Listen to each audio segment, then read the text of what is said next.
Thank you. আত্মবন্ধন crore crore প্রণাম। রাখি সাহার পক্ষ থেকে সবাইকে অনেক অনেক অনেক অনেক ভালোবাসা। ফ্রেন্ডস, আমরা ফেসকে মনের আয়না বলে থাকি। মানে আমাদের ফেসের মধ্যে আমাদের মনের যে ভাবটা সেটা ফুটে ওঠে। যেহেতু আমি কিছু ফেস অ্যানালাইসিস করতে পারি, তো সেই টপিকটা আমার কাছে মনে হলো খুব গুরুত্বপূর্ণ যে সেটা নিয়ে আমি আপনাদেরকে একটু শেয়ার করি বা গাইড করি। মনকে মনের আয়না বলা হয়। দেখুন, আমরা যখন খুব আনন্দে উৎসাহে থাকি তখন আমাদের ফেসের মধ্যে সেই খুশিটা ফুটে ওঠে। যখন আমাদের ভেতরে দুঃখ, যন্ত্রণা, কষ্ট, শারীরিক সমস্যা থাকে, সেটাও আমাদের ফেস বলে দেয়। ফেসের দিকে তাকালেই বুঝতে পারবেন যে সেই মানুষটা অসুস্থ কিনা সুস্থ, সেই মানুষটা ভালো আছে কিনা খারাপ আছে। তার চোখের দিকে তাকালেই আপনারা সেটা বুঝতে পারবেন। তাই আমাদেরকে সেই জিনিসটা খেয়াল রাখতে হবে যে আমরা যখন সবসময় নিজেকে ভালো রাখবো, খুশি রাখবো, আনন্দিত রাখবো, সেই সামনে যে মানুষরা থাকে তারা তারা আমাদের সেই এনার্জির সাথেই কানেক্টেড থাকে।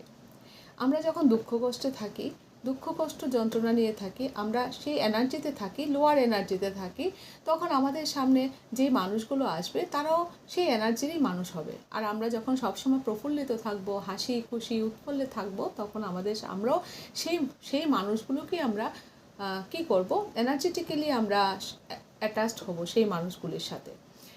তাই সবসময় নিজেকে খুশি রাখতে হয়, কারণ সেটা তো একমাত্র সেলফ লাভ বা ধ্যানের মাধ্যমে পসিবল হয় যে নিজেকে সবসময় খুশি রাখা, আনন্দিত রাখা। না হলে দেখুন, এবার আপনি যদি কোনো একটা এরকম চেহারা নিয়ে থাকেন মানুষের সামনে, মানুষ কী ভাববে যে এই মানুষটা খুব দুঃখে আছে, কষ্টে আছে, যে তাকে আমি একটু সহানুভূতি করি। আর সেই সুযোগ নিয়ে মানুষ আপনার জীবনে ইন্টারফেয়ার করার চেষ্টা করবেন। আর যখন ইন্টারফেয়ার করবেন কোনো একটা মানুষ বাইরের থেকে এসে, তখন আপনার জীবনে ভালোর থেকে বেশি খারাপ হওয়াই শুরু করবে। কারণ সেখানে সে সহানুভূতি দিয়ে আপনাকে চেষ্টা করছে যে আপনাকে কিছু সহানুভূতি দেওয়ার, মানে আপনাকে পথ দেখানোর জন্য না, আপনাকে সহানুভূতি। হ্যাঁ, তো কোনোদিন কারো সহানুভূতি নিতে নেই।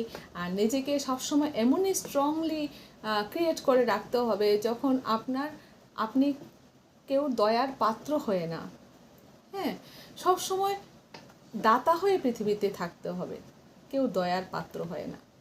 কারোর কাছে আপনি আপনার এই করুণা, এই কষ্ট নিয়ে সামনে যখন গিয়ে বসবেন, ওই মানুষগুলি আপনাকে এখানে কি করতে, ওইখানে আপনাকে হেল্প করার থেকে বেশি আপনাকে কি করবে, সেই জায়গাতে সহানুভূতি দিয়ে আপনাকে সেই পথটাকে, আপনি যে স্ট্রংলি যে রাস্তাতে যাওয়ার চেষ্টা করছিলেন সেখানে আপনাকে আটকিয়ে দেবে। আর আপনাকে বোঝাবে যে সে আপনাকে কত কেয়ার করছে, কিন্তু অটোমেটিক্যালি সেটা না, সেটা ভুল কথা। সবসময় নিজেকে এমনভাবে রাখবেন যাতে কোনোদিন কেউ আপনার দয়ার পাত্র হয়ে না থাকে। যখন আপনি নিজেকে অন্যর সামনে ক্রিটিসাইজ করার চেষ্টা করবেন, নিজেকে প্রকাশ করার চেষ্টা করবেন, আপনার সেই ফেস দ্বারা আপনার মনের কষ্টকে মানুষের সামনে তুলে ধরার চেষ্টা করবেন, সেখান থেকে আপনাকে সুযোগ নেওয়ার শুরু হবে। আর তখনই কি হয়, মানুষ আপনাকে টেক ফর গ্রান্টেড নেওয়া শুরু করবে। তো নিজের স্বাভিমানকে, নিজের সেলফ রেসপেক্টকে সবসময় স্ট্রং রাখতে হবে। মানে কি, আমি অহংকারী না, কিন্তু আমি অভিমানী। মানে কি, আমার নিজের যে রেসপেক্টটা, সেলফ রেসপেক্টটাকে আমি বজায় রেখে চলব না। কোনোদিন কোনো ব্যাপার নিয়ে নিজেকে ক্রিটিসাইজ করবেন, নিজের কাছে নিজেকেও ক্রিটিসাইজ করবেন না। আর কোনো দিন অন্যের কাছেও নিজেকে এইভাবে তুলে ধরবেন না যাতে আপনার সেই সুযোগটা মানুষ নেওয়ার চেষ্টা করে। ফেস আমাদের সব কিছুর পরিচয় দিয়ে দেয়, হ্যাঁ, তাই মানুষ সেটারও সুযোগ নেওয়ার চেষ্টা করে। তো অ্যাজ এ ওমেন আমি সেটা বলবো, আপনারা সবাই সেই জিনিসটাকে লক্ষ্য রাখবেন যাতে আপনি কোনো দিন কারোর দয়ার পাত্র না হন। কোনো কিছুর জন্য কারো কাছে ভিক্ষা চাইবেন না।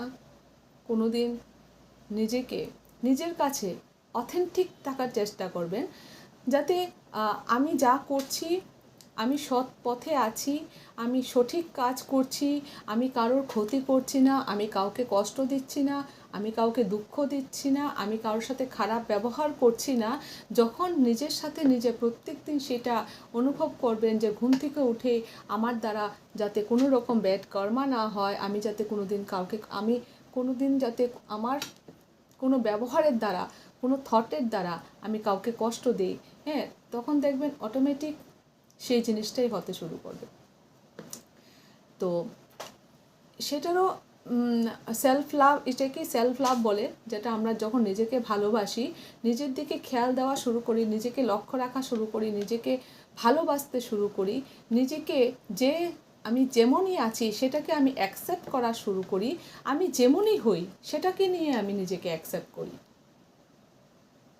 শুধু আমাদের ভেতর থেকে যে ইগোটা, অহংকারটা যাতে দমন হয় সেটার দিকে লক্ষ্য রাখতে হবে। এখানে কোনো অহংকার যাতে সৃষ্টি না হয়, কিন্তু আমি নিজেকে গ্রাউন্ডেড রাখা, তার সাথে নিজেকে সেলফ রেসপেক্ট করা, আর নিজের রেসপেক্ট এমনভাবে করতে হবে যাতে অপর সাইড থেকে আপনাকে কেউ ডিসরেসপেক্ট না করে। যখন প্রয়োজন সেখানে জবাবও দিতে হয়, যখন প্রয়োজন সেখানে না বলতেও শিখতে হয়, সব কিছু জানতে হয়। যদি আমরা শুধু রিয়াকশন আমরা দেখেই যাচ্ছি কিন্তু আমরা কোনো রকম রিপ্লাই দিচ্ছি না, তাহলে তো এটা আমাদের সেলফ রেসপেক্টের মধ্যে আঘাত পড়ে।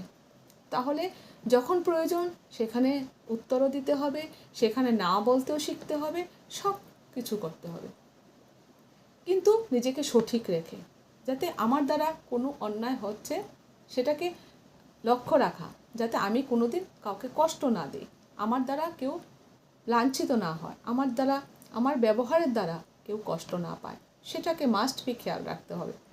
সৎ পথে চলুন, সৎ ব্যবহার করুন, মানুষের সাথে ভালো ব্যবহার করুন, সেটাই হলো কর্ম মানে আর কি আছে বলুন? নিশ্চয়ই আমরা যখন অজ্ঞানতার মধ্যে ছিলাম, হয়তো আমাদের দ্বারা কত কর্ম হয়ে গেছিল। যখন আমরা জাগরুক হয়ে নিজের জীবনকে সেই সচেতন হয়ে কাটাচ্ছি, চেষ্টা রাখি যাতে আমরা আমাদের দ্বারা যাতে কোনো কর্ম এমন ক্রিয়েট না হয় যে কর্মের দ্বারা আমরা নিজেরাই সেটাকে ভোগ করতে হয়। কারণ প্রত্যেকটা নিজের কর্মের দ্বারাই আমরা নিজেকে সাফারিংয়ে নিয়ে যাই, সবটা রেসপন্সিবিলিটি আমরাই থাকি। সব সময় হাসি খুশি থাকুন, নিজেকে খুশি রাখার চেষ্টা করুন, যেই জিনিসগুলি ভালো লাগছে না সেটার থেকে নিজেকে সরিয়ে রাখুন। কোনো প্রেশারাইজ না যে আমাকে কেউ প্রেশার করছে আমার সেই কাজটা করতে হবে, আমার পছন্দ হচ্ছে না আমার সেই কাজটা করতে হবে, আমাকে বলছে তাই আমার এই কাজটা করতে হবে, এমন কোনো পৃথিবীতে ল তৈরি হয়নি। তাই নিজেকে রেসপেক্ট করুন, সেলফ রেসপেক্ট করুন, অন্যদেরকেও সম্মান দিন। পরমাত্মা অটোমেটিক আমাদের সাথে, প্রত্যেকটা শ্বাসের সাথে আমাদের সাথে আছে। তো ভালো কর্ম করুন আর মানুষের সেবা করুন, প্রত্যেকটা কাজের মধ্যে নিজের সেবা ভাব রাখুন। যাই করছি, যাই দিচ্ছি, সবটার মধ্যে আমার নিঃস্বার্থ সেবা, সেই ভাব রেখে জীবনে চলে যান। তো পরমাত্মার সঙ্গ হয়ে আমরা সেই শান্তির অনুভব আমরা অটোমেটিক আমরা করতে পারি।